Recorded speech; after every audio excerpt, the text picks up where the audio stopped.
现在我们跟各位大家来报告一件很重要的观念。各地的莲友们，大家早上好，阿弥陀佛啊！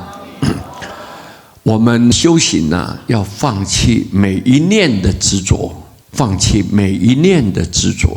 古代有一个和尚，听说他居住的村庄遭到强盗洗劫，和尚有感于平日村民们的照顾，决定一定要去救度这些村民，便独自前往强盗的巢穴，结果被强盗捉起来了。当强盗要砍他的头的时候，和尚就说：“你们要杀我可以，但总要让我吃饱啊！和尚死了，没有人祭拜呀，会变成孤魂野鬼，会骚扰你们的哦。”强盗们心里想，反正你也活不成了，戏弄你一下也好啊，就拿鸡啊、鸭啊、鱼肉啊给你吃，看你敢不敢吃。没有想到这位和尚也不在意啊，将所有的食物全部都吃光了。强盗们看了很高兴啊，打从心底里面欢喜，心里想：我们这些强盗是坏人啊，没有想到你这个和尚也是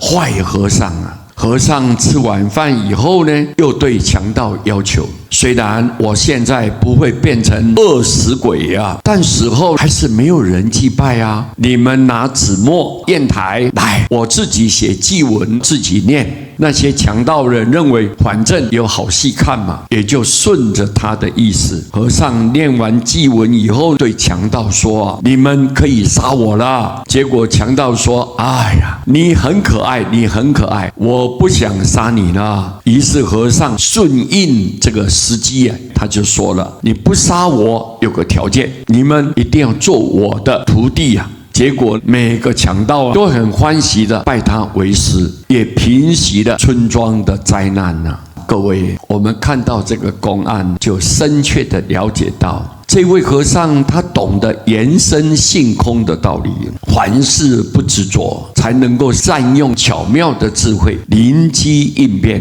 化险为夷。假使他当时死守这个戒律，不能变通，就无法自救救人了。我们凡夫处事做人，往往都过于执着，不只对于财色名食睡等等物质上的享受紧抓着不放，就连精神上的创痛也不放过，才会导致烦恼无尽，痛苦不堪。我们真是愚痴啊！古时候有一位骁勇善战的将军，非常喜欢古董玩具啊。有一天，他在家中把玩最喜欢的瓷杯啊，突然一不小心溜了手了。好在这个将军身手很矫健，及时把他接住。不过，他也因此吓出了一身冷汗。将军心里面想：我统领100万大军，出生入死，从未害怕过。今天为何只为一个小小的瓷杯就吓得如此呢？一刹那间，他开悟了，原来自己的心念已被这个瓷杯操纵了。这种对外物的执着，妨碍了内心原本的清明跟自在。本来想要控制的身外财物，却反过来绑住了自己的生命。除非我们学会舍弃每一念的执着，让心扉能够自然的敞开来，不再紧抓不放，或者全力去抗拒，我们的生活才能够远离忧愁跟恐怖啊，身心自然能够自在